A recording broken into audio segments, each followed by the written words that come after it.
Manchester City have won the treble and celebrated it with the polite golf clap that it deserves. This is the ArsenalVision Post-Match Podcast. My name's Elliot Smith, the Black Man, Twitter, Yankee Gunner. Yeah, it was exuberant, jubilant scenes at full time as the Manchester City fans, if that is indeed what they were, clapped politely in celebration of Manchester City achieving what can only be described as an incredible overcoming of the odds. And by the odds, I mean the odds that if you spend an absolute ill-begotten fortune in violation of 115 various domestic and international rules and lawyer up effectively, you too can eventually beat the competition to win the treble, thereby rendering Manchester United's treble much less significant, certainly not unique, and leaving the Invincibles as the only truly unique footballing accomplishment. And I want to say to all fans of football out there, let the pettiness begin. Because this Manchester City treble kicked off a wave of pettiness on social media, the likes of which I have not seen, and in the discourse, fans of different teams explaining why their accomplishments are better than the City accomplishments, or why the City accomplishments don't count, and everybody measuring against everybody else. Should it be point total in a season that really matters? Is it the Invincibles? Indeed, it is United's treble that stands alone because it was not gotten in the way that City's. Oh my gosh, it was phenomenal watching tribalism just do its thing in real time. We can discuss a little bit about City winning the treble and with no worlds left to conquer, what this means for their project and us needing to overtake them and how high the bar has been set for success now. We will, of course, discuss William Saliba. Now, I want to say this. I think we put out one of the best patron pods we've done in a long, long time over the weekend. The first half is Clive talking the Saliba contract. The second half is David Hartrick talking about Caicedo and a little bit on the Brighton project in general. But the Caicedo conversation is brilliant. And if you haven't heard David on any of our pods, you will love listening to him talk football and talk about Brighton. And it's nice, right? Because he's a guest that if you're going to have him on, you're going to have him on specific to something Brighton and Arsenal related. And so it's really convenient that I adore him and I like hearing him talk football, and we just keep going back for their players. So every time he gets a DM from me, he must be like, that absolute son of a, because it's always, hey, tell me about this fantastic player of yours that we're thinking of taking. So please check that out. We'll have our player review, our second season player review over on Patreon tomorrow. But today we'll talk Saliba, we'll talk the Champions League final, and we'll do it with Paul. You can find him on Twitter at PauseMyPants. Hello, Pause. Woohoo! I believe David refers to you as the Vulture. The Vulture, yeah. Actually, that's a cool nickname. If that nickname isn't taken, I want to be called the Vulture. And here to pick at the carcasses with me now is Tim. You can find him on Twitter at Stillmanator. Hello, Tim. Hello there, and apologies for any background noise. There is a bit of a thunderstorm kicking off in my parts at the moment, so you might intermittently hear like gentle, not so gentle rain. Maybe you have it a thunderstorm in your parts. Okay. Yeah. You can find him on Twitter at Thunderstorm in my pants. The thunderstorm, maybe it is meant to be symbolic of the true transfer window kicking off now that the football is done and getting itself out of the way. The engraving of 115 charges was still hot on the Champions League trophy as players were arriving for their England call-ups. It's just a beautiful thing the way we treat players and expect them to perform. It's lovely. Tim, before we get on to the Saliba thing, and the Saliba thing is really the only major news, I don't think we need to say, like, how many podcasts can we devote to Arsenal creeping ever closer to signing Declan Rice? I don't know that we need to do that again. Let's talk about the Champions League final briefly. I don't think it was a great performance from Manchester City. It didn't need to be. Inter didn't do a hell of a lot, and City are just good enough to overcome De Bruyne having to leave, to overcome getting sort of a nothing performance from Haaland. They ultimately were able to nudge their way in front with a little bit of help from a profligate Romelu Lukaku, who had a bit of a Giroud against Monaco kind of Champions League final. And I have to say, it goes to show you how prestige is a thing that we invent, right? Prestige is a thing that we make up. We tell ourselves what matters and what doesn't in sport. There is no more obvious example of that to me than comparing the scenes of jubilance and celebration between West Ham fans winning a trophy that did not exist 24 months ago, and City winning the Champions League. How were you hit by the City celebrations, sort of thinking about that in context of the way West Ham celebrated their trophy and this sort of machine of expected success that City has created, and how I know you say sometimes their football's joyless and you don't like to watch it, but it almost feels like they've sucked the joy out of winning things too. Yeah. I enjoy their football now more, that they're a bit more direct. And the interesting thing, the way I'll sum it up is this: I watched both European finals. I watched Europa League final as well, which I sorely regret. And with the Conference League and with the Champions League, usually if an English team is in a European final and they win it, the TV is not still on when the trophy lift happens. Yeah. 2021 Chelsea Man City, that TV was off the second the final whistle went. I didn't want to subject myself to that. I watched the trophy lift on both occasions, and for very different reasons. For West Ham, because I found myself, even though I've got no love for West Ham, I've never particularly hated them. I think that's consistent with most Arsenal fans. There's like a bit of a London thing there, but not much more than that. We have common enemies. But I watched that because I was invested in it on an emotional level. I don't know why, really. Well, I think I do know why, just because probably, going to be patronising here, don't consider West Ham a threat. It wasn't a competition that we're involved in. They didn't take anything off us by winning it or anything like that. I quite like David Moyes. I thought that's nice. He kind of deserves a trophy after his managerial career. And so I found myself invested in it, and I wanted to watch it because I wanted, secondhand to experience, or at least not experience, but to watch other people experience that eye-popping, this is up there with the birth of my child moment in my life, Yeah. And so I watched for all those reasons, and I watched it all the way through, and I kind of wanted to see the Declan Rice interview as well, to be honest. So yeah. I hung on, and I was a bit of a voyeur into the celebrations because it was kind of feel good. It's like, oh, this is nice. And I probably would have felt the same, I don't know, if a continental club won it that I quite like. I don't know who, I can't really think of an example. But I watched the trophy lift and all of the post-match with Man City because I kind of didn't care. Yeah. It didn't hurt me to sit, because I've been trying to think, what do I want to happen in this game? And I can tell how kind of ambivalent I feel towards Manchester City, because I could only put it through an Arsenal lens. I could only say, actually, if they win it, they win the treble. The story becomes less about us not winning the league.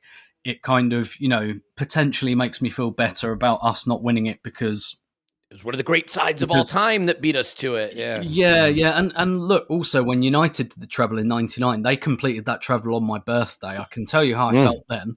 And also, we were much closer to them. Well, I think we finished 1 point behind, and that was a very bitter rivalry. They beat us in the FA Cup semi-final. The Arsenal end of season review that season was called Double Bypass, which is a fantastic play on words, because we also signed Carnu that season, and we just missed out on retaining the double because of Manchester United. That was bitter. That was acrimonious. That's a trophy lift I did not watch. Put it that way. Whereas this one, I was just but even trying to convince myself, actually, City winning the treble is probably, in a very minor way, maybe slightly better for Arsenal. But I couldn't bring myself to root for it. But at the same time, when City scored and won, I didn't get any sort of sinking feeling. I did just feel pretty ambivalent towards the whole thing. And I don't really care about Inter either. So it wasn't really, or Italian football at all. So it wasn't really I was but I really want to back these guys as well, because I don't hate Inter, but I've never really watched Italian football, and none of their players particularly resonate with me. Mkhitaryan got 5 minutes at the end, and it's not exactly it's not exactly I emotionally connected with that player. So it was all very nothing to me. It felt a bit like when I watched during the COVID year, I think it was Bayern PSG in the final, and I was just I really don't care who wins this whatsoever. It means nothing to me, and that's kind of how I felt about this. I was completely ambivalent. So I watched it all, trophy lift, all the post match interviews, and and then I just put Netflix on and got on with my day, and I've rarely thought about it since. Yeah, honestly, the best thing about the occasion for me is CBS watchers in the United States were treated to Thierry Henry, and that's always a lovely thing. And it's incredible when you watch current players come up to Thierry. Like, don't ask dumb tribal fans what they think of which player is better. They're just going to pick their player and hate against the other player. Watch how players treat other players. Because there are a bunch of players on that CBS panel, and there are a bunch of players on the BT Sport one or whatever. They're going up to Thierry Henry. Erling Haaland asked Thierry Henry to give him advice on how to get better on live TV. Jack Grealish asked Thierry Henry if he could beat Walker one-on-one. And his answer was, all day. And Walker, it's funny, everybody's dying laughing. Walker didn't really laugh. He was kind of like, what do you mean? Really? You think? I think, mate, I do. But yeah, that was sort of the highlight of it for me. It wasn't a great game. I mean, Paul, obviously the only investment I have here is boiling the piss of United fans. The treble is near and dear to their heart. It's funny, right? Like, I do a lot of tweeting, probably more than I should, and most of them are very disposable. I think the best tweet I ever had in terms of like virality was a clap back, as the kids say, to Katie Hopkins, which is weird because like I don't usually dabble in that arena. But like, I think the second most like likes I've ever had on a tweet was what I thought was just the dumbest, like tongue-in-cheek, disposable comment about the treble now having been diminished and the Invincibles standing alone. And the only reason I bring this up is I really, really was fascinated by the amount of energy that went into the pettiness around this city achievement and people dismissing it. Like, the football world came together to ridicule their celebrations, the meaning of this, the criminality of the club. But I find that that's a bit of a distraction because there has to be some ability for us to analyze this and try to put it in the context of where the achievement stands. Because also, as a big club ourselves, we want to go chase down accomplishments. And I feel like what City are doing in a way is they're trivializing major achievements. Treble? Yeah, they did that. And they did it almost casually at a canter. 100-point seasons? Yeah, mate, we did it. We're in the 90s every season. And all of these teams, it pains me to say this, great Jose Mourinho teams, the Invincibles, the United treble winners, they're all being lapped in a way, in a methodical way, by a golf clapping pack of fans and a machine of a club that is fueled by state money. And it is creating a difficulty, I think, for other clubs to contextualize where they want to be. These big clubs that you almost envy a West Ham that can go win a trophy that didn't exist 2 seasons ago and celebrate it with such gusto. Like, what do you think the impact is of this City treble, if anything, on history, on greatness, on how to think of the pantheon of great teams? Yeah. Very well set up. Look, you talked about your tweet going viralish, and I think part of the reason it went viralish is because not only was it funny, unusual for you, and so there was the novelty factor there, but also it was true. There's truth in it, right? It really does diminish Man United's achievement, but in an era in which it just feels very Lance Armstrong-y from those guys over at Man City. Good analogy. It just does. I mean, yeah, it is a good analogy. I wasn't the originator of it. It's been around so much. There's some. This is the internet, Paul. Don't credit the original. Just say it like it's yours, own it, and move on. Yeah. Well, here's one that was mine. If a tree falls in the forest and no one hears it, if a team wins the Champions League final and nobody gives a shit, that's kind of where City was at. Like, I watched the Champions League final. I didn't turn the volume on, not because I couldn't stand to or couldn't bear to. I couldn't be arsed. Yeah. Like, And like, I actually thought it was a reasonably good game. Inter made a good game of it, and tactically it was interesting. So it wasn't so much the football. There's just a deadness, a hollowness about it. And I didn't Can I turn just it say on. one thing to that, just real quick? I think if we're being fair, the Real Madrid tie felt like the Champions League final, right? Like, I watched those two legs intently and was fascinated by them. And we kind of got a two-legged final in that respect, you know? Yeah, I think that's right. And yet, in a sense, there was a hollowness about that, given, especially in the second leg, the imbalance between the two teams and the dominance of City. And it's kind of, they do it to themselves. They were too dominant in the second leg. It took something actually away from the tie and from the competition. They have that kind of, as you say, the golf clapping crowd that they've had for so long. I watched the celebrations with the sound off, and they didn't look that happy. I mean, they look very happy, and I'm sure they had a great party and all that kind of stuff, but not like you're supposed to look like when you win the Champions League. I mean, they should have been insane and out of their minds. And it feels a little bit performy. Pep looks like he's been waiting this for fucking ages, and it finally came, and he's practiced that celebration in his mind for so long, and it felt like that kind of a celebration. I almost turned it on when Thierry Henry seemed to be saying funny things and everybody seemed to be laughing. But then I'm like, I'd have to listen to everybody else as well as Thierry Henry. And it wasn't that. Sword. Yeah, the funny thing was, like, there was no bitterness, no real pettiness. I just didn't care. And like, it's hard to care. Their fans kind of they're enjoying it, but they're like thinking, isn't this supposed to feel all the time? They're feeling, isn't this supposed to feel more than this? Now, from our standpoint, like, if we were going to come 6th or 7th or 8th each season or whatever, or even a nominal 4th, but we ran them good till 10 games to go. It is very much Star Wars for us, and they're the evil empire and Darth Vader and all that kind of thing. So it's very off-putting for everybody else. But like, we should be warming our hands trying to take these bastards. We're going to play them in the Community Shield, apparently. We're going to play them twice next year. I hope we play them at home first, because I think we can take them at home. That's where we're most likely to take them. And if we do that, we mentally readjust the balance between them. They are the evil empire. We're Harrison Ford, nobody actor who was a carpenter for much of his career to make things work till his time came. Parallels with Jesus. I don't know. There's probably something there we can work on.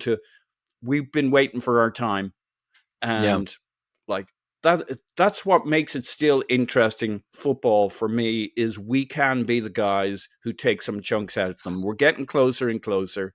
We ran them good all last season, and we know what the formula is, and Arteta knows what the formula is, and there's clarity about what we need to peg them back. So yeah, well, let me ask you some difficult questions, Tim, that I think... Oh, don't do that. All right, let me ask you some easy questions. What's 2 plus 2? I find 115? myself... I mean, put it on the trophy. Oh, by the way, speaking of you, when you mentioned West Ham fans, we have common enemies with them. I don't know if you saw it. Sky Sports, I think it was showing the open top bus parade, and they had the guy who had I fucking hate Spurs on his... just hovers in front of the camera. He ambles in front of the camera, but you see the front of him at first, and he just shows his back, and on his back he's got a West Ham shirt with the number 8 on it. Above the 8 it says I fucking, and then it has 8, and underneath Spurs. So it's I fucking hate Spurs. And it just, yeah. Now the only problem is that could be read as he ate Spurs. Like he ate them, which, you know, that'd be fine too. Make them go away. But like, how do you measure greatness at this point? Like, is it the case that with the money in football and the way there are these disparities forming, that what you really have to chase is moments of joy, and maybe not worry so much about chasing greatness. And what I mean is, in the wake of West Ham winning, again, I want to emphasize a trophy that did not exist 2 seasons ago. And I'm not trying to take away the joy from them. What I'm saying is there was a lot of this, did West Ham have a better season than Arsenal? Look, winning the final game of your season to hoist a trophy is one of the best ways it's the best way to end a season. Honestly, it is. Like, you could argue that a team that wins the title by 12 clear points doesn't get as fun an end to the season as the team that wins the FA Cup. But you'd take the Premier League over the FA Cup anytime in terms of its stature. But the argument I would make is we had like 20 nights like what West Ham had in a way. We had cup finals all season because the wins felt so big and meant so much. And like, the journey does matter. And I think what City are doing is they're obliterating the value of the destination because it's becoming impossible to get there. So how do you measure greatness, and what is the bar for success for you as a fan now when you look at this and say, you know what, mate, like, I'm just going to try to enjoy when we play well and win well and what we can achieve, because these disparities, I mean, City have won, 5 of the last 6 Premier Leagues? Now they've won the treble. You know, they are smushing any sense we have of what greatness is all about, you know? Yeah, it's Bayern in the Bundesliga stuff. Essentially, that's kind of what it's becoming. Yeah, I'm glad you asked this, because I've thought about this quite a bit recently. But because I wrote an article at the beginning of last season, so August 2021, wrestling with exactly this topic, like, what does success look like for an Arsenal fan? And in it, I kind of posited, like, there's pretty much no chance of winning the league at the moment. Little did I know we'd come so close, but I didn't even think competing for it was particularly realistic for us in the next few years. So, and the other reason I think it's a really, really interesting conversation is because we don't realize it now, I don't think, because we're living in it. But the time we're living in at the moment, history will come to recognize as either like immediate post-pandemic or late pandemic, or however you want to describe it. And so there are ways that society, people, human interactions, what we value, have changed and will change in ways that we probably don't entirely recognize yet. It's a little bit like, forgive me if this is a slightly not a great analogy, but particularly for someone like me who doesn't live in the US, for example. But like, I remember about 10 years after 9/11, like everything was like post 9/11. This is like post 9/11 world, post 9/11 landscape, like a seismic event that just changed things. And you know, in a very different way, we've lived through something very similar in terms of the pandemic. And the reason I wrote that article as well was because it was at the time that, you know, stadiums were reopened, a return to normality, etc. Barely been to a football match in 18 months, which is quite a big thing for me. So it was kind of acclimating and absorbing all of this at once. Like, we're back in football stadiums now. So, and you know, back in bars with supporters clubs, and however you experience games in a literal communal sense, not in a digital communal sense, is all kind of back now for most people. And so that I think that does just change human psyche a little bit. I was reading this morning as well about how like with podcasts and things like that, like there's a lot more, not from us, but there's a lot more focus on like 30-minute podcasts now rather than 45 minutes, because people don't commute as much anymore. So there used to be this like real focus from bigger and more professional outlets than ours to have like our listeners walk around in their front garden pretending to their wife that they haven't got back yet and stuff, and go around the corner, around the block. There are no better, like the dog owners of our podcasts, like those dogs are, you know, the healthiest, fittest dogs. Look, I'm going to tell you something. I'm going to say this, and don't tell anyone because it's a secret, but our new startup of a 30-minute or less podcasting network called Quibi, I think it's going to be a big hit. You know, so That'll be coming out soon because I've heard that short form content is the way to go now. And something we don't do. But the reason, sorry, that was all very deep and meaningful. The reason I was thinking about that, right, was because I was listening to something this morning, and it was just like some journalists picking their moments of the season, and like we did that right at the live event, and we were all like, well, obviously it's Reece Nelson v Bournemouth, and I was thinking about why is it when I watch Danny Welbeck's winning goal against Leicester, like that feels really bittersweet. Not even bittersweet, like mainly bitter. At the time, it was immense, but over time, it's come to represent failure, actually, because of what followed. Yeah. But I don't feel like that about the Reece Nelson goal. And I think, obviously, there's the context of the competition. It's one thing trying to compete with Leicester City for the league and another thing trying to compete with Manchester City.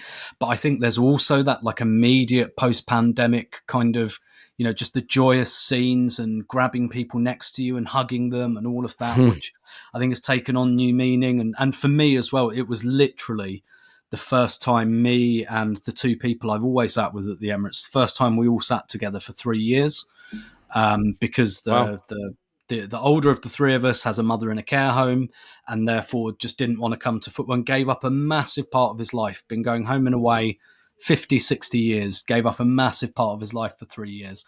That was his first game back. And so like we literally experienced it together. So there's all these like different contexts to that Reece Nelson goal, which to all intents and purposes is the same as the Danny Welbeck goal, right? It was, we thought something would happen and it didn't.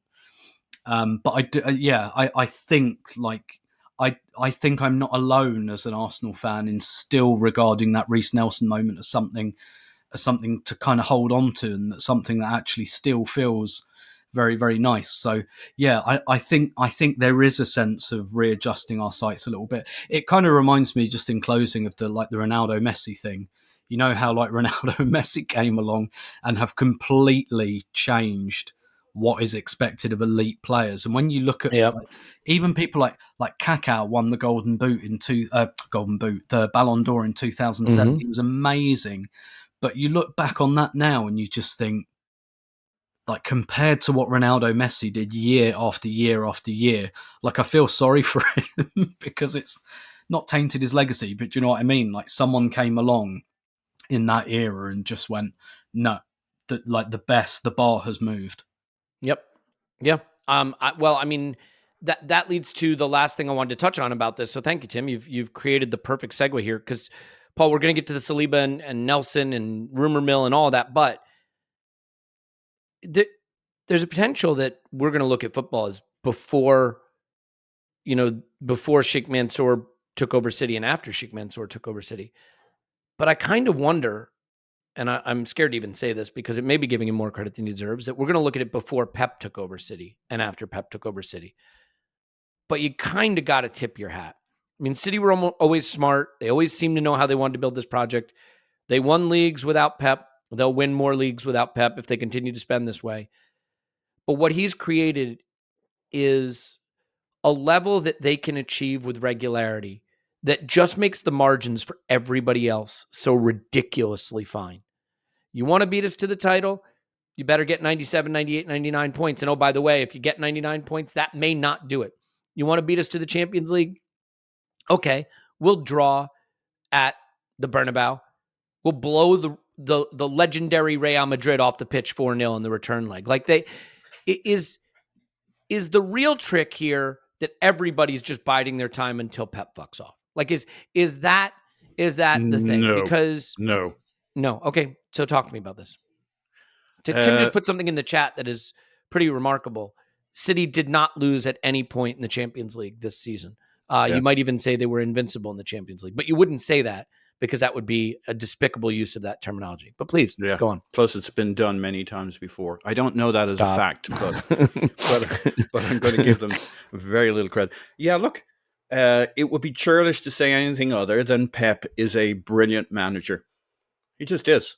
Now, he's a brilliant manager with potentially some flaws. The whole, does he galaxy brain it?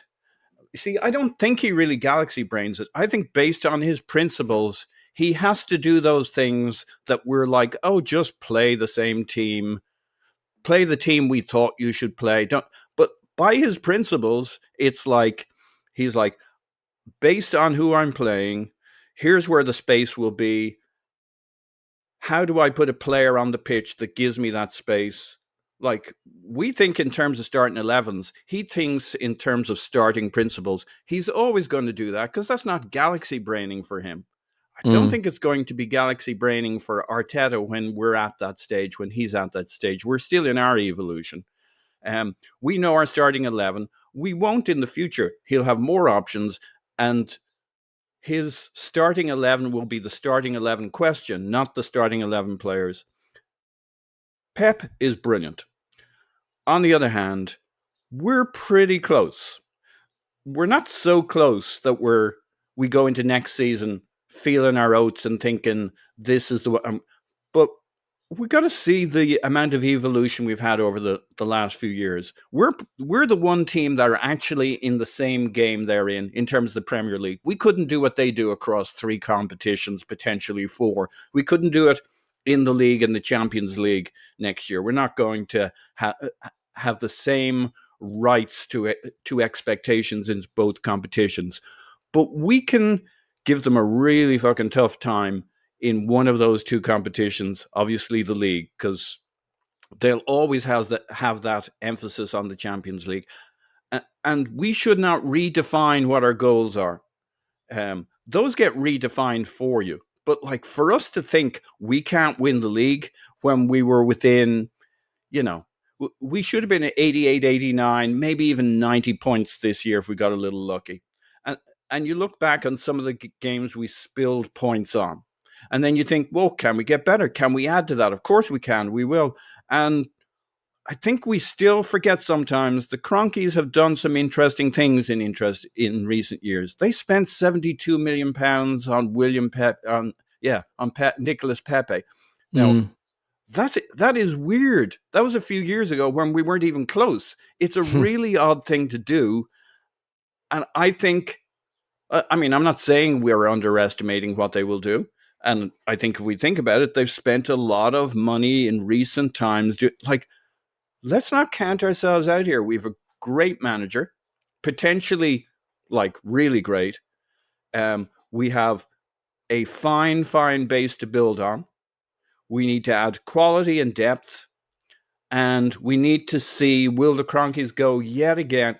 They might actually do something like Raicedo. I never thought that was feasible. I didn't even think coming into this summer it would be something I would entertain they would do. But I'm warming to the idea. Why would you not? If you're building a car and you've built the engine, you got the chassis and the powertrain, you got your electronics and electrical. I don't know what else goes into a car. You don't wait. Some of those things are in a car, I'm sure. Yeah.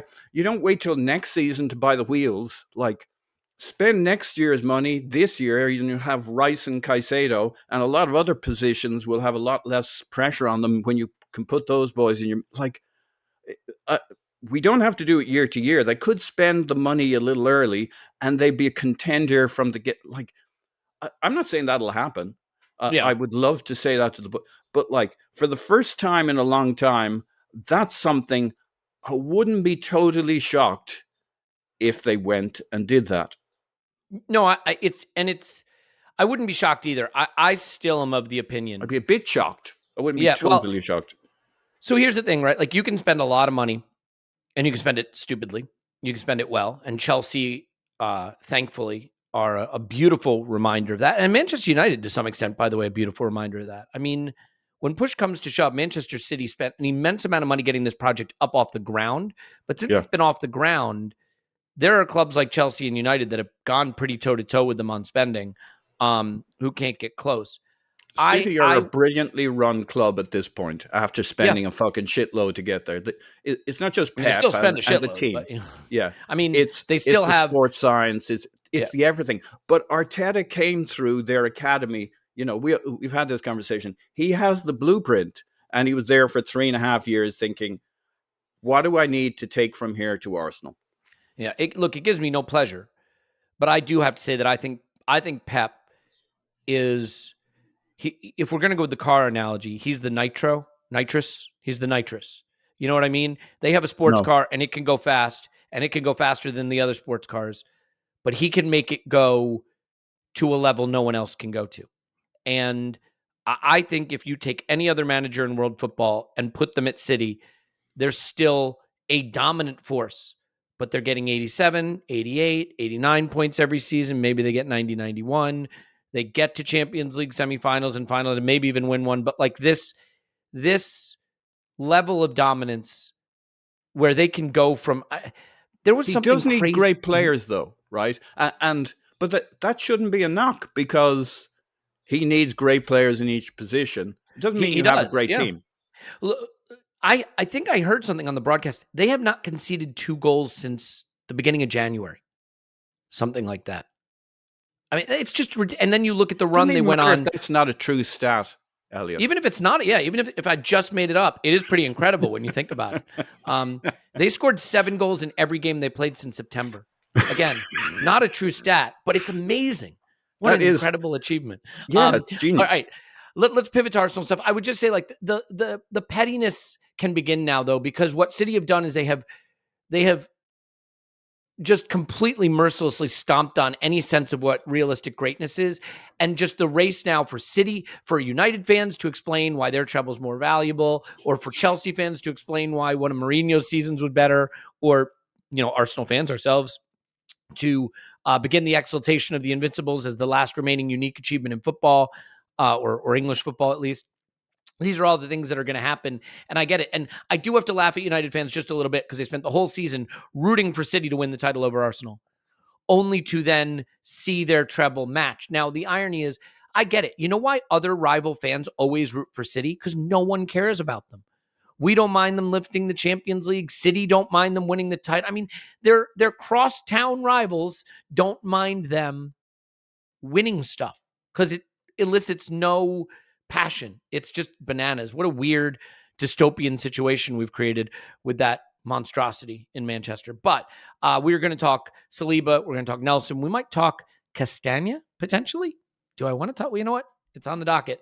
But before we get to that, just the one beautiful company to tell you about today, and it is a company that makes beautiful sunglasses. Oakley. So, I've said this many, many times, but I will say it again because I think it bears repeating. Kylian Mbappe wears Oakleys, and it is just this simple. You should wear them because then you will be as good as him at football. Now, the funny thing is, like, I am probably expressly not allowed to say that. But like, it's probably true, right? No, it's almost certainly not true. It's in fact impossible, but he's cool. So that's cool. Look, the more important thing with Oakleys is that they are phenomenally made sunglasses. So I have the HSTMs, and like a few things that I notice. The construction of these sunglasses is amazing. I had another brand of sunglasses. I won't name them, but I had them a couple of years back, and just like the side thingies, the things that hold them on your ears, the little arms that swing out, like they would get loose, they would wiggle, they didn't feel, and then like if I ran around at all or just moved actively at all, they'd start to slip down, my nose fall off. Like the Oakleys are really well constructed. They stay on. They're great for active life. They're great for regular everyday wearing. I also like that they have some styles that are, I would say, traditional, but like Oakley isn't just trying to make your next pair of aviators. They're trying to make some glasses that you can have some personal style with. And like sunglass companies, it's gotten so boring. They're all just ripping each other off. You're wearing the Oakleys, you are wearing something different with a really dynamic look. They also, and I think this is important, they have the prism lens technology. I drive with my Oakleys on all the time because the prism lenses just make everything so clear, cut out the glare of the sun. They do what sunglasses are actually meant to do. I can't tell you more about technology because I don't know any more about it, but you can go to Oakley.com and check it out. That makes more sense. You know what? Why don't you just go to Oakley.com and check out their sunglasses? The quality is there. The look is there. You're going to love it. It's for all day, everyday wearing. Go to Oakley.com. Check out their sunglasses. You're going to absolutely love it. Iconic brand represented by, iconic athletes. And you can be one of the iconic athletes or just an iconic human wearing Oakleys. Tim, in the absence of Clive, I will ask you, is that enough of that? Indeed. Nailed it. Okay, Tim. William Saliba, and it feels weird to be doing this 40 minutes in, but like the Champions League final felt like it needed to be talked about. And as I mentioned, Clive did an absolutely brilliant job talking about the Saliba contract news for our patrons on Saturday. We are going to do it now for everybody. I said on that pod, and I will say it here, we will not do another piece of business this summer as important as tying Saliba down to a new deal. Agree, disagree, or ignore my question completely and say whatever you want to talk about. No, I agree, because again, as ever, when you give new contracts to players, and particularly players who are at that 1 year, kind of breaking point, really, you have to consider what would it have taken to replace Saliba. Not even putting aside cost, what would it have taken? Where would you go? Where do you find that player? And to get Saliba in the first place, it's amazing, really, because most of us, myself included, when we signed him in 2019, it was like, why are we paying 27 million? That seems a bit. And now you look at it and go, oh my God, what a bargain. What a piece of scouting. Yes, this is exactly the thing I wanted Arsenal to do. Identify the star before they're the star, even if there's a little bit of a premium. Like, because now 27 million looks like an absolute steal. So, like, even if you put aside the cost of replacing him, like, I don't even know where that player is, because I don't see too many out there like Saliba. And as you pointed out many times, Elliot, like 21's, well, he's 22, isn't he? 22's young, but in centre-back years, that's more towards like 19, 20. Yep. And it's incredible. And he is just so, as we saw when he was out last season, and by the way, I imagine that kind of helped Saliba's agent a little bit. I imagine there was a little bit of back and forth where Arsenal were like, well, back injury, maybe we don't know how that's going to go. And Saliba's agent just kept pointing at the results in the league table. What happened when he came out? Like, it's a great contract negotiating tool to have in your tool belt. You guys stunk when he wasn't there. Yeah, exactly. So if he'd been in the team and all the same stuff would have happened, maybe this is I'm certain it'd be a cheaper contract. But yeah, and look, this is the one that we were all a little bit anxious about to varying degrees. I think most of us thought Saka would get, like, the mood music around Saka, Martinelli. Even now with like Ødegaard and Ben White, most people are like, yeah, they'll sign. Like those feel, even though there isn't necessarily reporting that says those players are definitely going to sign, and of course their reps are going to drive a hard bargain and all of that. Like, of course they are, but I feel confident about those players. I felt confident about the other players. So Tim, do you remember last summer you and I had a conversation? Elliot, you were there too. And probably. Sounds right. We talked about the contracts, and we talked about Saka and Saliba. And Saliba being, he was by far the biggest flight risk, but we still thought it would get done. And our thoughts were that maybe the biggest contention was not the money or really whether they stayed. It was the optionality, right? How long a contract. We would want a long contract. They'd want a short contract. Extensions, all of those kinds of things. And it seems to have played out, because both Saka and Saliba have relatively interestingly short contracts for young players. Like, those are normally a five and a bit kind of deal. Or a 4+1. Yeah. And these are young guys on the up who say, you know what, I want, and their agents, as Gunnar Blog mentioned to me, they want a renegotiation in what would effectively be 2 to 3 years, right? And we probably do too at this point. We want to get them signed up to the next contract, which is longer. But like, it does feel like the thing that took all the time was the length of the contract, i.e. they wanted short, and the options from their standpoint, which is none for us. And that maybe Saliba, Saka could force that and set the template that's Saliba was hanging on for, and he's like, I want that deal too. And nobody else quite had the cojones to force Arsenal. I mean, I don't want to be negative on this, but I think there's an interesting technical point in terms of the contracts and the sequence. I mean, Saka's just got done, and Saliba's then relatively quickly got done on a similar template. And apparently there was a little bit of a wrangling over image rights as well, just like finer details that probably go over most of our heads. Yeah. But I like, obviously brilliant news. I think what's interesting now, I wrote about this at some point during last season about how, like the mood music around Arsenal changes now, because like we've had 2 seasons of really big progress. Everyone's felt great. The stadium's been nice. Everyone's been, and like we've had this team of like nice young guys that we back. And now the expectations are going to change. And actually these new contracts create like a literal break there that kind of says, like, this isn't about potential anymore. Like, you're not on, and I'm not like this is absolutely right. This is all completely natural, etc. But this is like, right, these aren't like nice young boy potential contracts anymore. Yeah. These are deliver contracts. And don't get me wrong, that is right. I think all of those players that we mentioned have shown that they are ready for that. And they've delivered this season and everything else. But yeah, now it does give an urgency, right? Exactly. It's a bit like go ahead. I was going to say, like, how things changed around Theo when he got like that first contract in like 2012, and Theo very quickly moved from like, we like Theo potential, and then it was like 20 goals a season. And to be fair, I would back like Saka, Martinelli, Saliba. They seem to me to be steadier, more consistent elite players than Theo. So I'm not suggesting that like, and we were backed into a bit of a corner there, etc., etc. But you know what I'm saying? Like, we've gone from nice, smooth trajectory the last couple of years. We brought the wage bill right down, and exactly so we could, direct the wages where they need to go and to these guys that actually deserve it. But like, it changes. It just changes now. Like, the fan expectation is there, and club expectation will be there on these players now. It will be like, look, you guys you deserve all of this. You totally deserve these contracts.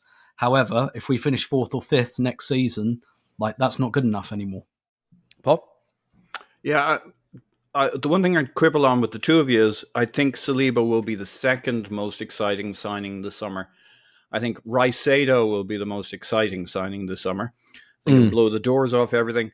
Apart from an incredible midfield it would form for us, the guy has 4 arms, 4 legs, 2 heads, 2 belly buttons, 4 testicles, 2 willies. I mean, it's just an incredible athlete. Demonstrating a stunning knowledge of anatomy here, and bringing the conversation to the level where it certainly belongs. Okay. Well, Paul, in terms of the Saliba signing, like, I'm not kidding. I think it is the signing of the summer for a lot of reasons. I mean, firstly, because to your point, I think he was the biggest, as you put it, flight risk. I think he was the player who could have been lost. Like, I always thought we'd have to pay Saka what he's worth, that we weren't going to get some love the club discount, but I always thought he'd stay. And Martinelli had always made the kind of noises that suggested to me he would re-up. Odegaard as well. Saliba's the one where there's just enough uncertainty there. He seemed happy, but the past being what it is, there were questions. And I also think, weirdly, even though I'm not sure he's the best of the group purely on, like, if you're just saying who's the best player, like maybe it's Saka. But if you said to me, can you go out and find a dynamic wide player to play our football? I think you can. If you say to me, go out and find a big, strong, fast center back who's elite with the ball at his feet, who can pass at 92%. I mean, if you look at Saliba's stats, where is he in the 93rd percentile, 92nd percentile? You know where he's there? Passes completed, passing percentage, progressive passes. But you know where else he is? It's really weird. Statistically, he profiles very close to Van Dijk. Things like percentage of dribblers tackled. He's in the like 94th percentile, right? He's got a weird radar, right? I looked at it this morning. I'm sure you saw it. And his radar, like, he looks terrible because he doesn't have to do 80%. You know who had the worst radar you ever seen in your life? Prime Van Dijk. Yeah. The best radar I've ever seen of any defender was like Mustafi. It's the guys who rack up counting stats because they're always. I told you he was good. You didn't believe me. But so it to me, it is the case that finding the not just the talent level of Saliba, but the combination of specific skills that he has for our system I just think it's very difficult. And then you factor in the age and where he could go from here. I think there were people that were like, what has he done to deserve 200,000 a week or whatever it is? And I just can't emphasize this enough. And I know I've said it before, so I'll say it quickly. Ideally, if you're a great club, you want to be handing out contracts not as a reward for past performance, but as an expectation of future performance. If you have a player who's 32, who has scored 25 goals in the last 4 seasons, don't give that player £400,000 a week, because the odds are they are going to start declining from 25 goals a season. Now, once in a while you get an alien, right? Fine. But if you have a player who scored 25 goals a season, or not 25 goals a season, let's say 16 goals a season at age 18, 19, and 20, you're giving them 200 grand a week because you think at age 21, 22, 23, they're going to go supernova. You should always be paying the most wages to the players who can contribute the most, not the players who did contribute the most once upon a time. And we learned that a bit with Aubameyang and Ozil to some extent.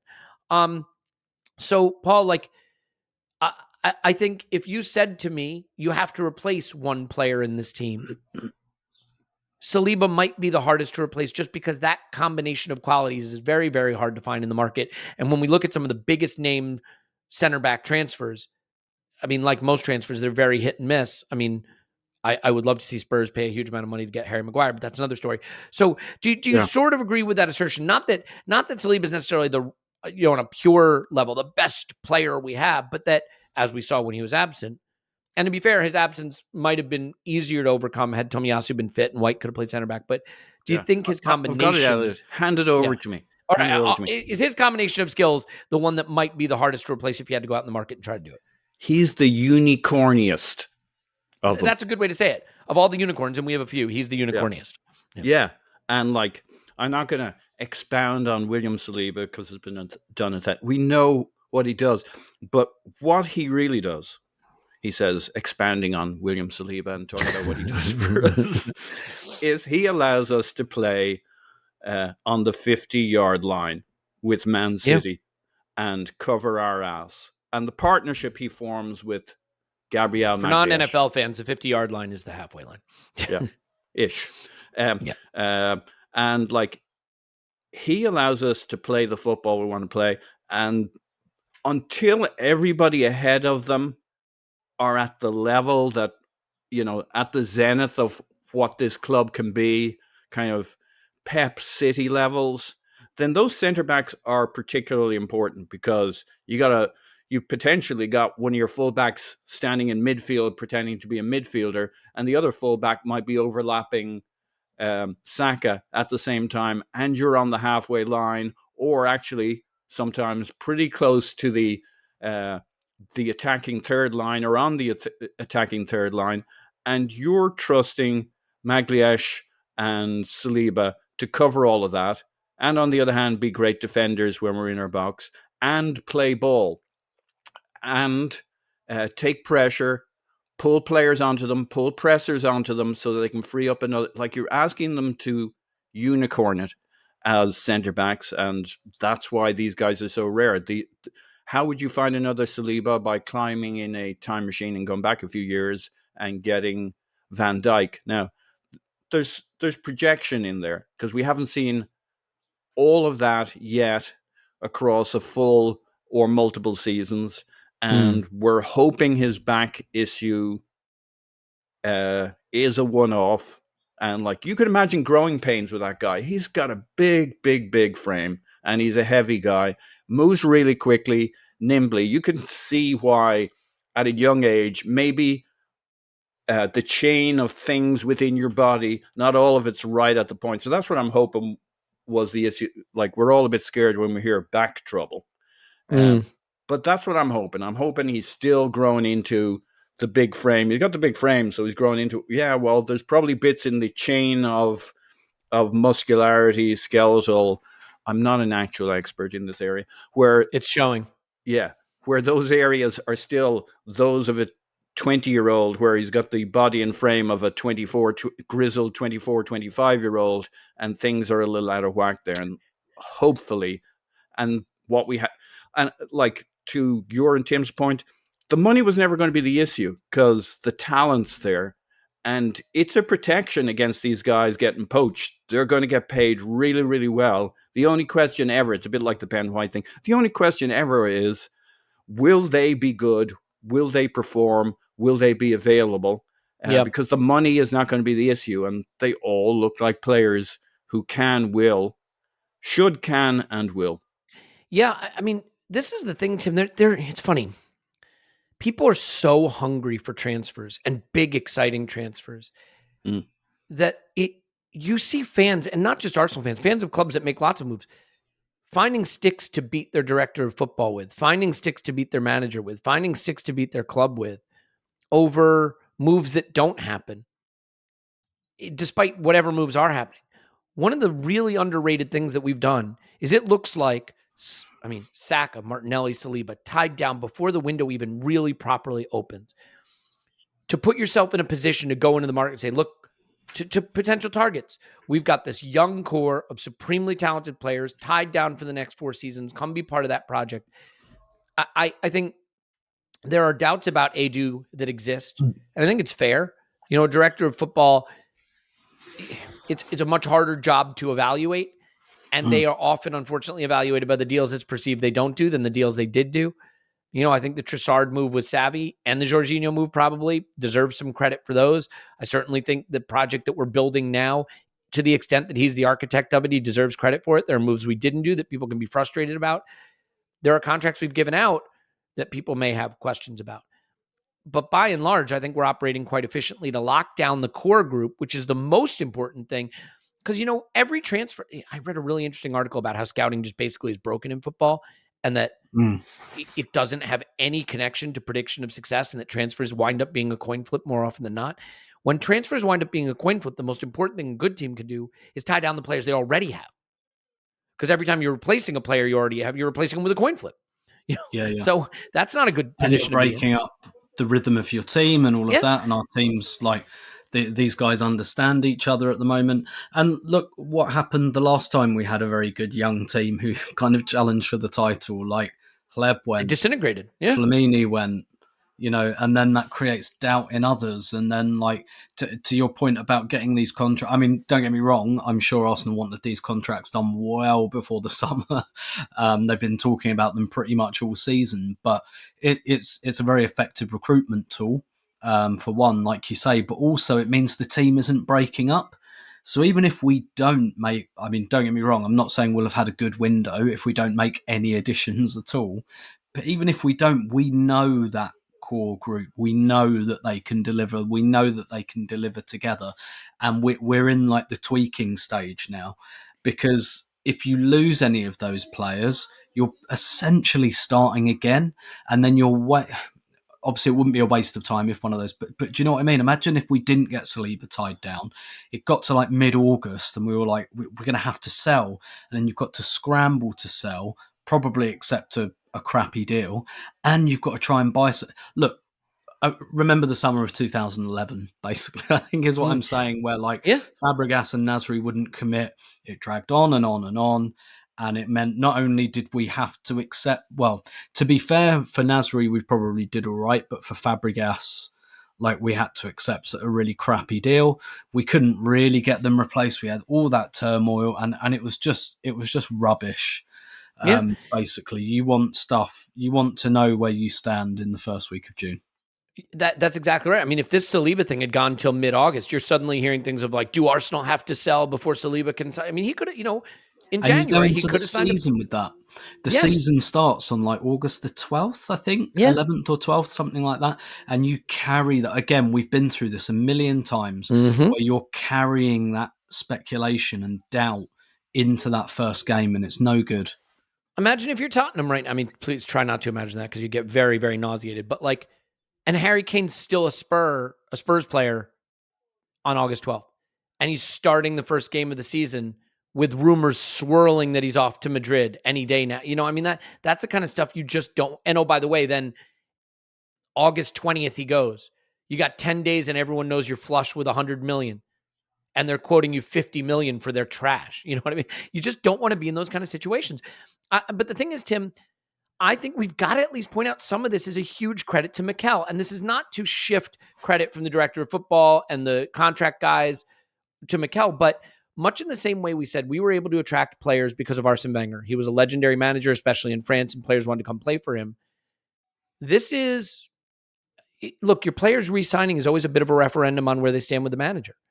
And for players like Martinelli and Odegaard and Saka and Saliba, who are some of the stars of the future game, who could probably go anywhere, being willing to tie themselves down to this club is a tacit, a tacit confirmation of, or statement of belief in Mikel Arteta. Right? Yeah. This is a vote of confidence in Mikel Arteta, and that puts him in the position now where you can go out to agents and say, this is where you want your young player. This is where you want to develop your talent. Look at these other young players who've committed to us.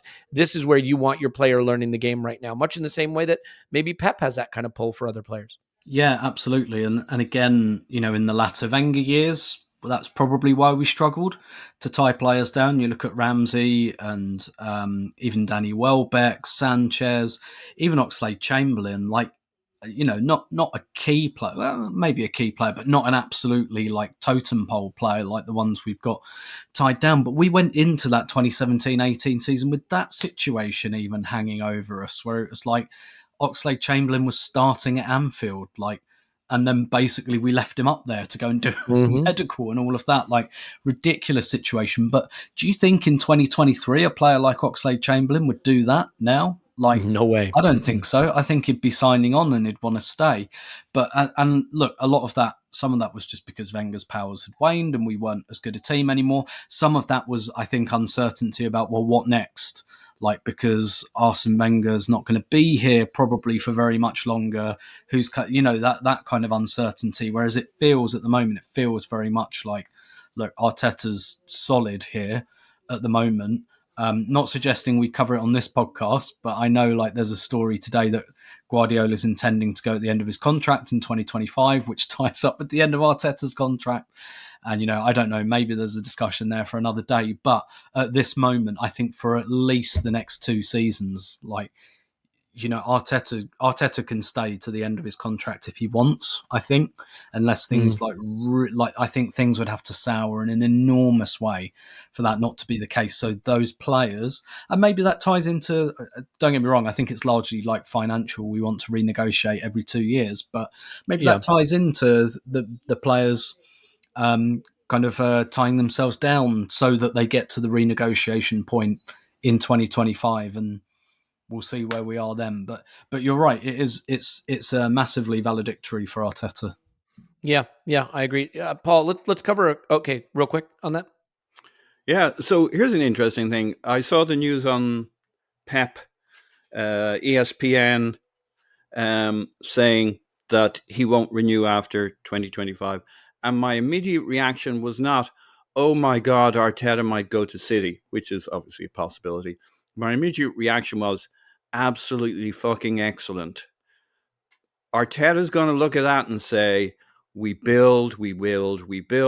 Arsenal's going to get with Arteta before that and do a contract renewal. So his contract won't, anything could happen. His contract won't expire in 2025. He's going to want, why would he not want to take this project? Who wants to be the transition manager after Pep anyway? That will be a fool's errand. So he's going to say, I've got them this far. I just got to wait out Pep one more year. My squad's going to be right where I wanted to be. Obviously, there's anything can happen in life.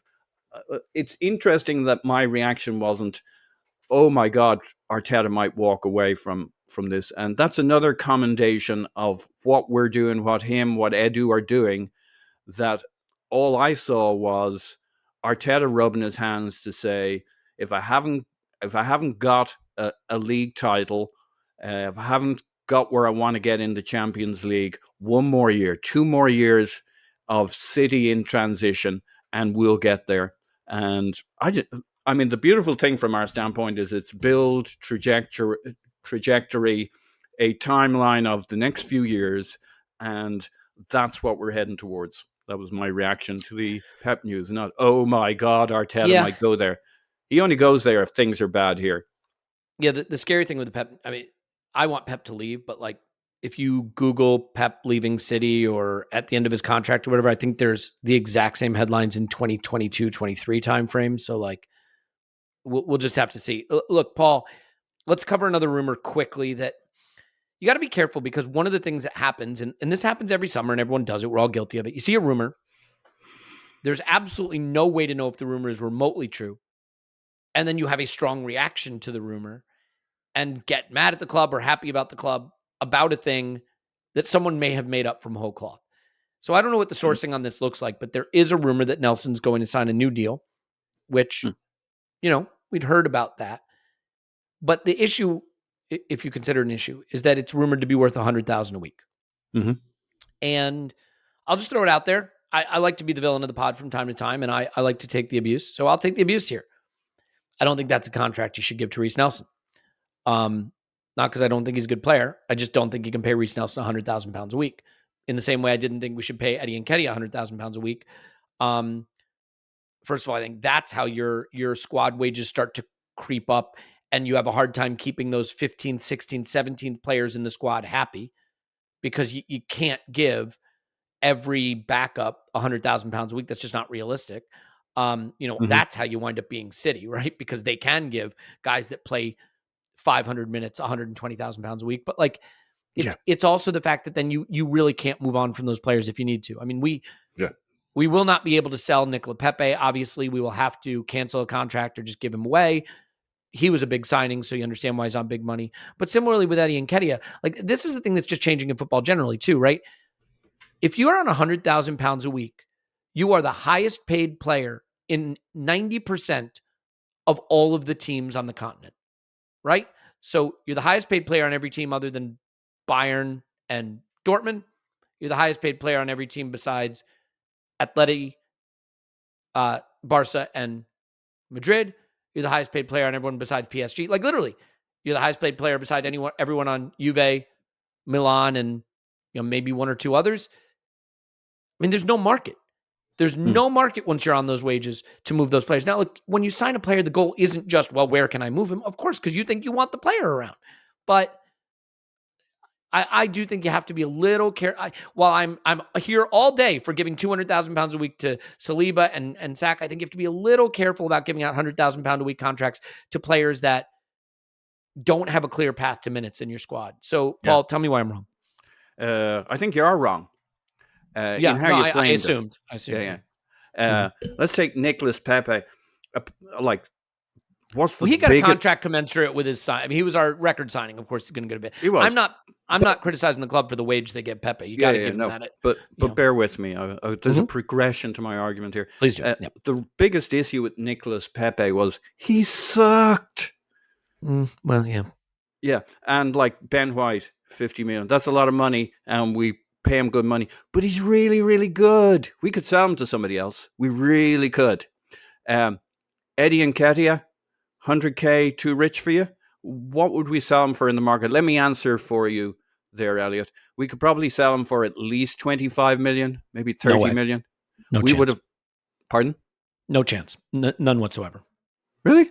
There's not a club in the world that will pay us more than £10 million for Eddie Nketiah. You're nuts. Because the teams that can afford his wage, like who let's put it this way. I would say that, like, who are teams that can afford his wage? Maybe like a Brighton. I mean, are you going to, Brighton lots are of pretty people savvy.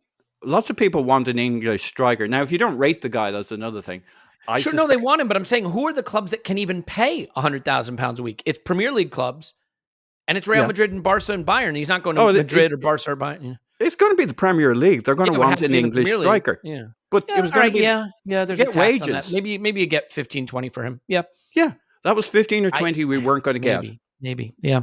Oh, I can see us getting 25, 30 million. I mean, it depends on what happens this season. If we sold him this summer, I think we could get 25 million for him. If we sell him next summer and he doesn't play, that's another matter. So can I just put something in perspective just really quickly? Yeah. Just because, like, thinking about the importance of and I'm going off Spotrac here, right? Like, Spotrac is a website that has wages. Wages are not public, so you're guessing. But just to put it in perspective, like, Bruno Guimaraes, one of the best players in the league, he's making 120. All right. But you got to tell me about English strikers. All right. That's the only benchmark for Eddie. but He's you not start to a get midfielder from Brazil okay, playing how in the about Premier League. All right. Yeah, There's the not many English of them. thing. What would Ollie Watkins? Kieran Trippier, which is like maybe Newcastle's best player in a top 4 team, 100,000 a week. And Eddie Nketiah started 7 games. You know, and What's Nelson started Kieran Trippier none. getting paid in his offshore accounts from? Okay. I mean, look, to be, I hear you, right? But I'm just trying to, Nathan Ake, 92,000 pounds a Yeah, week. but they're not English strikers. I mean, it's just different. We pay And Trossard 90,000 pounds a week. also, not an English striker. Oh, okay. All right. Well, I was trying to give you English players. Prior He's to that, the highest scoring youth striker for England, and we're basing it all. Mount's on 80,000 supposedly. Now Mason Mount's going to get a big raise when he gets his big move. He is. So, yeah. And there's the supposedlys in here in terms of wages. But the point is, back to my original point, it only matters, are they good? If they're bad, we're screwed. There's no two ways about that. If our players don't perform, they're going to be overpaid because we pay fairly highly. That's true. So it depends. Like if you take good Eddie Nketiah, or when his star was high, 100K is nothing because you're going to get 25, 30. Now, if we don't, it's because he kind of sucks and we don't use him. Reece Nelson, more difficult than Eddie because he's not, he hasn't actually yet proved what Eddie has done at a youth level. And I'm just going to correct the record real quick because I said 7. Eddie started 9 games first this season, 1,000 minutes. Sorry, go ahead. And he had an injury in there, and there's a little recency bias in that the end of the season wasn't as good as he had a very short season, but the start of the season was good, the end of the season not so good. We were high on him to begin with, not so high. So it kind of depends on how he does, and definitely it's a roll of the dice. Also, we were going to have to buy somebody and pay for somebody, so there's a lot in that calculation. Mm-hmm. I grant your general premise, but I still think it's really, there's a barbell thing of, did they suck? Nicolas Pepe, you're not going to shift him on Premier League wages for a player that can, at this stage, only play in Europe on the continent. Eddie's an English Premier League striker for some club, and I don't think wages are going to be the reason that he's going to want to play, and he's going to want to be in the frame for England. I know that seems incredible to us, but not to him. And he's going to make a move if he's not playing at Arsenal, and he's going to take a somewhat adjusted wage deal. And some clubs probably going to pay 25 to 30 million, or at least 20 million or 15 million that we didn't have before. So Reece Nelson a little tougher because I don't think I could say that if we sold him next summer, he's definitely going to make us 25 or 30 million. So there's a bit of a calculation there. 100K a week, I don't know, might be a little high for him, but it's not crazy money. Plus, is it 80 plus 20? You know how we get all up in our shorts. So but that goes to my original point, right? Like we're being a little credulous here, right? I'm granting the rumor probably some provenance that it doesn't deserve, right? Which is that you're right. It could be 60 grand a week with bonuses to get him to 100. It could be 140. We have no way of knowing. And it's not like, this is the problem, right? Everything in the internet age, Tim, is outrage or ecstasy. And there's just no gradation there. I would say where I fall on this is I am slightly of the opinion, kind of, sort of, that's maybe kind of, sort of too much of a wage for someone whose Premier League starts this season were 0. Premier League starts last season were 0. He made 1 appearance last season. He played 20 minutes. He played 212 minutes this season. On his loan to Feyenoord, he played 910 minutes, started 10 games. The season before that, he made 0 starts, 2 appearances, 71 minutes. It's not that I see talent. And when he came on recently, I thought he looked really, really good. And I still think there could be a player in there. Certainly at a young age, he was up there in terms of how he was thought of with like the Jadon Sanchos of the world and things like that. Injuries cost him a lot of time. So there's certainly the question of if he gets fit, how valuable can he be? We saw that Mikel started to trust using him more. He was a sub who was coming on ahead of Smith Rowe, let's be honest. But I also think if Smith Rowe is staying and is a bigger part of the plan, then that pushes Nelson down the pecking order. To me, I just sort of don't, and with no Europa League, I don't see a path to a lot of minutes. And I think this is where you have to be careful about wage bills. I think the guys that might be 18th, 17th-ish type guys in the squad who are going to get 500 or fewer minutes across a whole season, I don't think you can have those guys on six-figure per week wages just from a total totting up kind of standpoint, No, definitely not. I think this is a relatively short answer, not least because I wrote about it last week before, something Perfect. like that. But essentially, like giving Nelson a contract like that, again, to your point, contracts are about what you think the player's going to deliver, not what they have delivered. It's only a good idea to give him that sort of contract if Arteta's really thought about this and thought, no, I've undervalued this player in the number of minutes I've given him. He is ready / capable of playing a lot more minutes. It really is as simple as that. Same with Smith Rowe. That decision that apparently has been made to keep him, that only makes sense if Arteta's looking at it and thinking, I undervalued the player with the amount of minutes I gave him last season. That's the only way it makes sense. If those two players are anywhere near like 400-500 minutes, then it's a complete waste of time. Like for what they're available for. It's a complete waste of time and shouldn't happen, and they should be replaced with players that he does want. But I'm happy to keep an open mind on it from this point of view and kind of take it at face value. And Arteta did say at the end of last season we have to get more out of some players, and I'm sure he was probably thinking Nelson, Smith Rowe, Vieira. Vieira's slightly different because he's had his first season now. We need more out of him next season. Like these players, they have to come much more towards that 1,000 plus minutes over a season. And I just say to people, I always use this game as an example. We played Nottingham Forest at home at the end of October this season. It was our 9th game of the month against the team who got 7 away. I mean, all right, it was late October. We didn't perhaps know how bad their away record was going to be. But Nottingham Forest got 7 points away from home last season. I think they're the lowest ever goal scorers away from home in a Premier League season. Go and look at the starting lineup. October 30th, 2022, home to Nottingham Forest. Gabriel Jesus starts ahead of Nketiah. Reiss Nelson came on that day as a sub and scored twice, but he came on because Saka got injured. Like next season, if we play Nottingham Forest at the end of October and depending on the fitness of squad, Gabriel Jesus and Saka starting over Nketiah, Smith Rowe, Nelson, guys like that can't happen. Like otherwise we're going to burn out in April again. And that can't happen. And that's one of the biggest areas of improvement for next season is being in better shape in April and May. And I don't think we can do that unless we are trusting these guys with minutes like before January, February. If he doesn't trust them with those, fine. I'm fine with that player evaluation, but move them on and get guys that you do trust. Yeah, so it's interesting, right?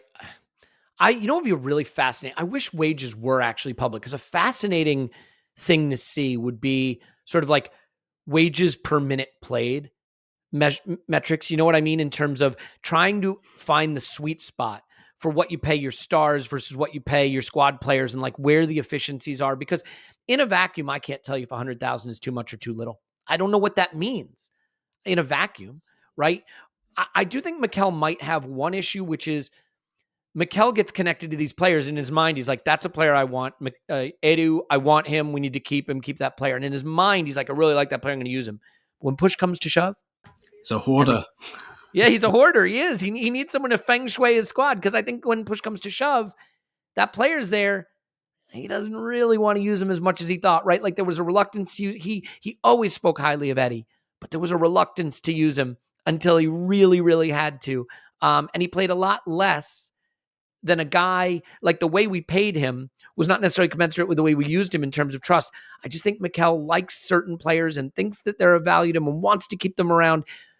And maybe like that leads to us having some players around on a bit of a higher wage than maybe they should have, but where there isn't a path for them or a plan for them. Because Paul, like, we want to keep Smith Rowe. That's great. That makes me super happy. We want to keep Reiss Nelson. Again, great. Makes me super happy. But like, not all these guys are going to play that much. And you're paying them like guys who do, Well, so I think we're looking back rather than forward to hit a theme of yours, right? It's all different next year. We're in the It's all I can go Champions on, League. right? Yeah, it's all because I don't know if maybe suddenly he starts using Nketiah and Nelson regularly. I don't. Well, he Maybe. needs 22 players in his squad because we've talked about how he's going to have to use 17, 18 players, and he's going to get some injuries. So he doesn't know which of the 22, he doesn't know who the 18 is till fate tells him who got injured, who was out for 6 months, so like before you know it, two guys who are like number 19 and 20 are actually 17 and 18, and they're getting serious minutes. So, and it comes back to like the guy has to be good to warrant the money. And it's a bit of a barbell thing. You're not going to have a lot of players who are okay and get played quite a bit. You're either going to be good and play a lot, and he's going to have a few players that at the end of the next season, we're going to say, oh, well, we pay them a bit too much because they didn't play really anything like, but we don't know who those are yet. And I think there's one other anomaly in this, which is Eddie and Reece Nelson were end of contract. So part of that 100K is we didn't have to pay them a fee, but we get to keep them and we get to sell them on for something in the future. So Eddie's 100K. What is that? 80K if we weren't end of contract and avoiding a fee. Like we would have had to buy somebody. He would have been our backup striker at that point. I don't think it's weird that he wanted to play Gabriel Jesus in October. Like we were still baking the cake at that stage. If you've ever baked, baking's really hard, and you make the same cake 4, 5, 6 times till you get it right. If you want to be really good at the whole baking thing, especially in the early days, we were learning to bake the cake. I'm not surprised he wanted to run and run. Like we were playing at a level that was an order of magnitude from what it was before. And let's be honest, we know if he swapped out a couple of those players, it wouldn't have worked in the same way. He knew it. We knew it. Now, it does speak to your point, Tim, that, well, why would those players have knocked us off the level we were at? But part of that is just defining the level. The other 9 or 10 players they're going to play with, knowing how we play. When Eddie came in later on in the season, it basically worked. It wasn't quite Gabriel Jesus. We lost a bit in a couple of spots, but we basically maintained that level of play, that level of performance, because we knew how to bake the cake at that point. So there's a lot of last season. It was kind of what happened because of the circumstances. Do I think going forward Arteta is going to be wedded to the same 11? Absolutely not, because he has the blueprint. He knows how this is supposed to work. He just needs 16, 17, 18 players he can trust. But he'll have to start the season with the best part of 22 because he's going to have a couple of injuries and a couple of guys won't quite be on it for whatever reason. And we'll look back at the end of next season and we'll see, did Eddie pan out? Did Nelson pan out? Did Smith Rowe pan out as significant contributors? Were they worth the money? They want Vieira, add him in there. Yeah. There's 4 where there's a question mark, and probably only 1 of 2 of them will be really good next season. It's interesting. I mean, if you look at comparable squads, City's squad or Liverpool's is an interesting one because I think we've regarded them as a club that's well run, that understood how to build, with the resources they have available. And you look at who's making £100,000 there, and it's like Andrew Robertson, right? A guy who plays 38 games. And you look under £100,000, you have Alisson, Konate, Luis Diaz, £56,000 a week. I mean, I just think if you have a player who's going to play 500 minutes or fewer,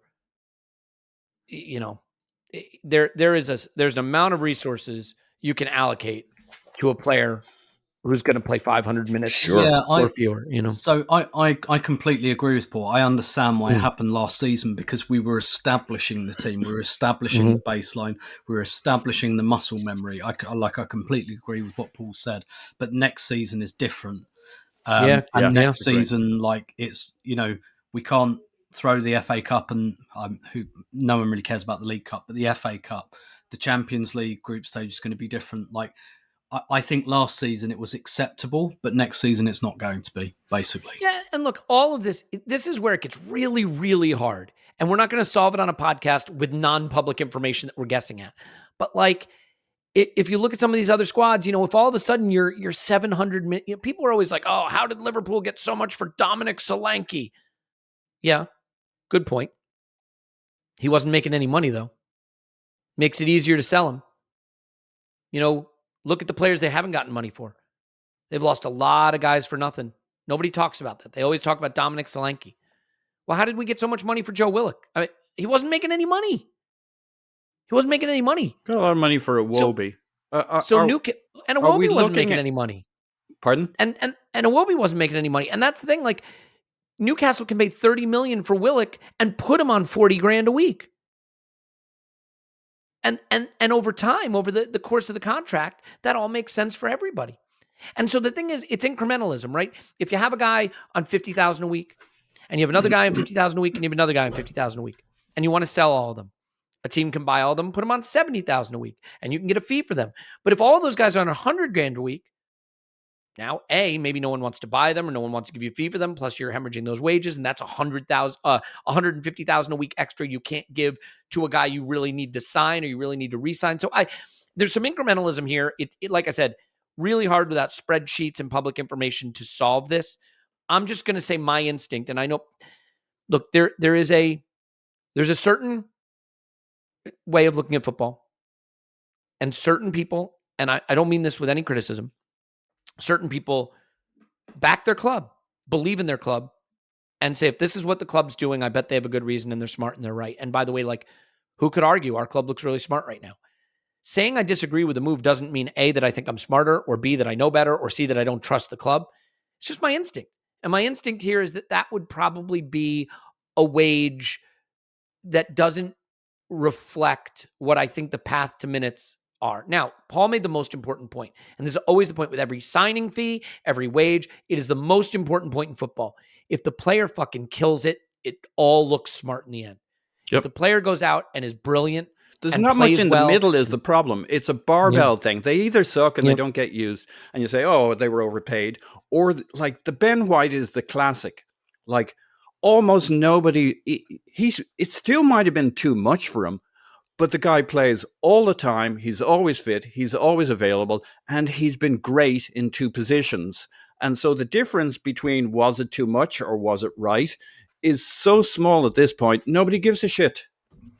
Yeah. No, believe me, I hear you. I think Ramsdale these are all the same. Arguments. Ramsdale's the same. We overpaid the fee. We've upped his, like, if he's good, but that's the problem with at this stage, a top Premier League team is going to pay players too much when they don't work. And we're going to have two types of players who work out and players who don't.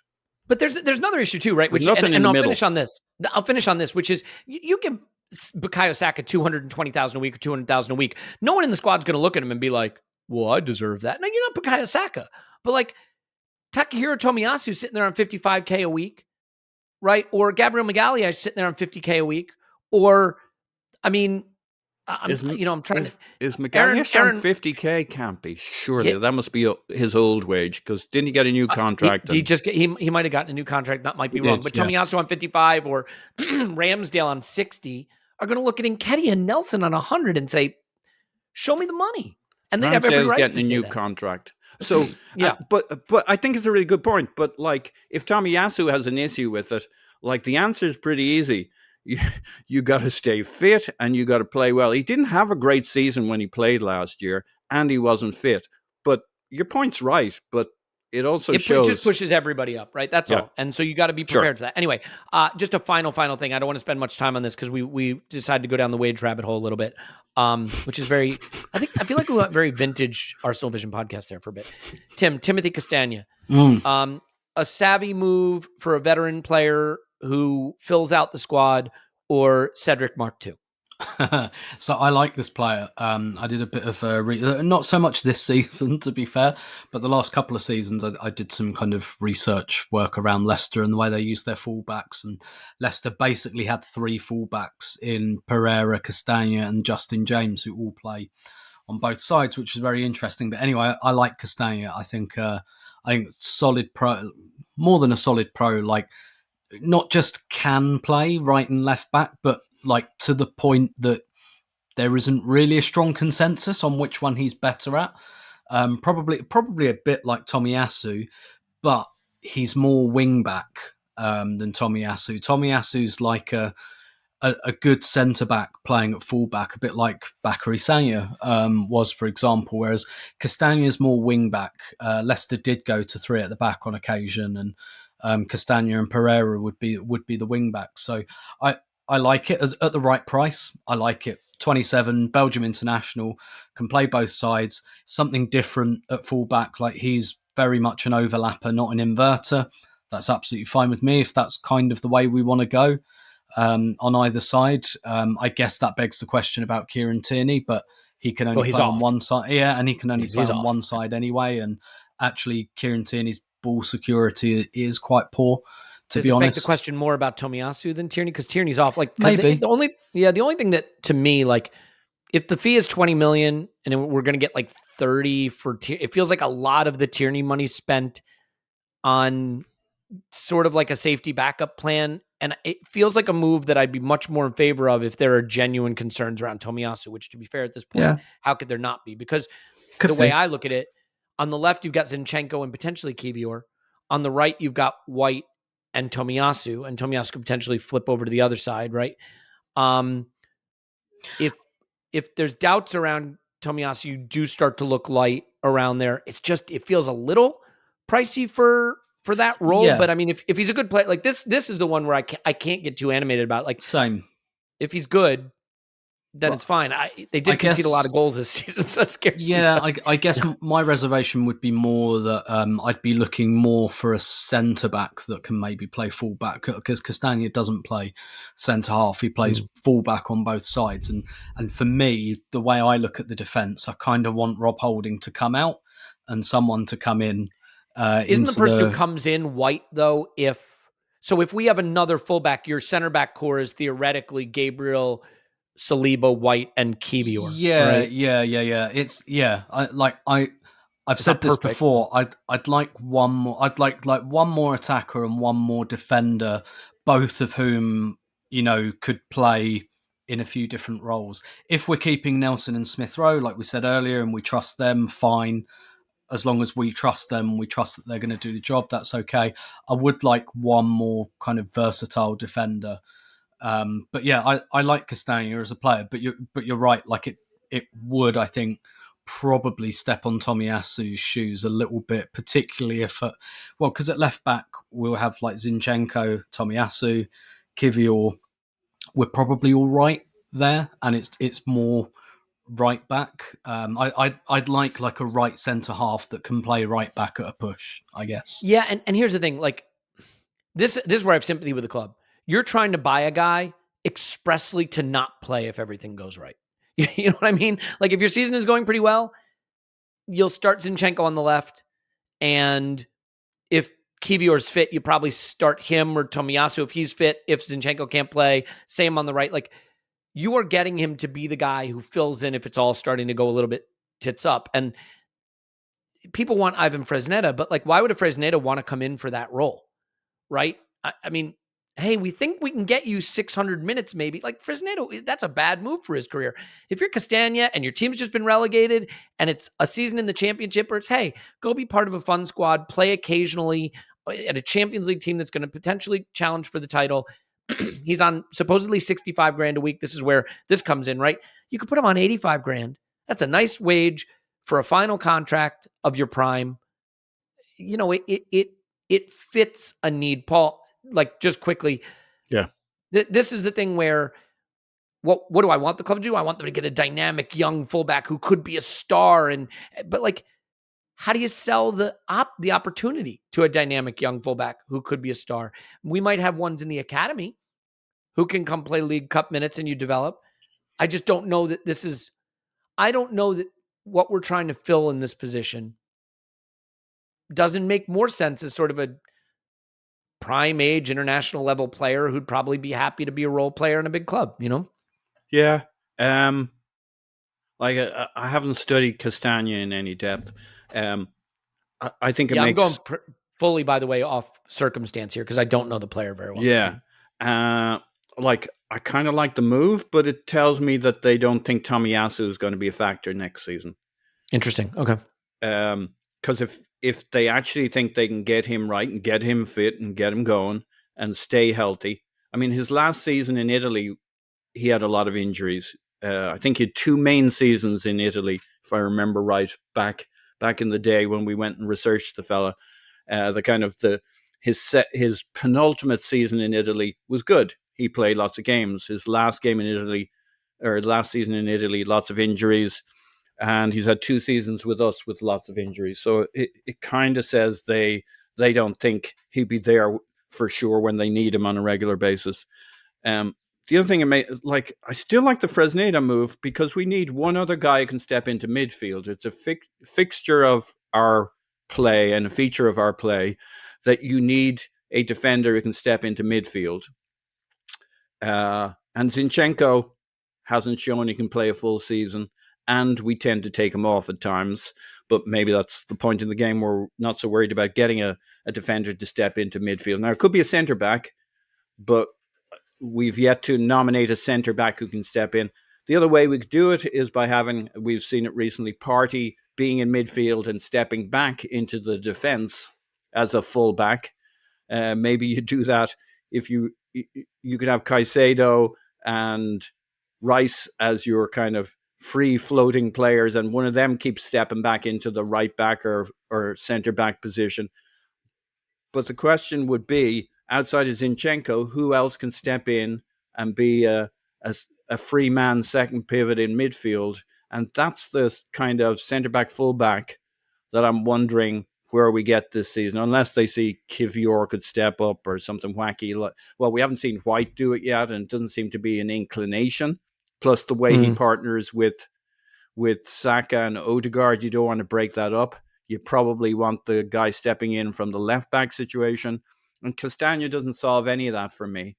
And I assume it'll be more classically a defender stepping into midfield. So that's the move I'm scratching my head over. Where are we getting that other Zinchenko from the right, or a backup to Zinchenko on the left who can step in? It certainly, to me, makes the Cancelo links look less likely because you're not doing both of those moves, I wouldn't think. The only final point I'll make is you would think there's a bigger discount from a team that's just been relegated. Like, I don't know who's in for Castagna, but 20 million sounds rich from a team in the championship. That again, this is a time of year where you got to be careful about forming firm opinions on things that are poorly sourced and may not be real. We spent a lot of time talking about a Reece Nelson wage that may be complete and utter nonsense, right? Like, no idea. And that is the only thing. And you want to be careful about praising a club or criticizing a club too strongly over information that you can't verify. It is interesting, right? Because we spend all season analyzing games, and games are right there in front of your eyes. You can see what happened. And then we spend all summer analyzing things that are innuendo and rumor and guesswork. And we sometimes ascribe the same level of certainty to that we do the things we can literally see with our eyes on the pitch. It keeps us out of prostitution and drugs, though. Speak for yourself. Oh, okay. I can analyze football and sell my body and use drugs. I'm a man of... I contain multitudes. You're a polymath. You're a Renaissance man.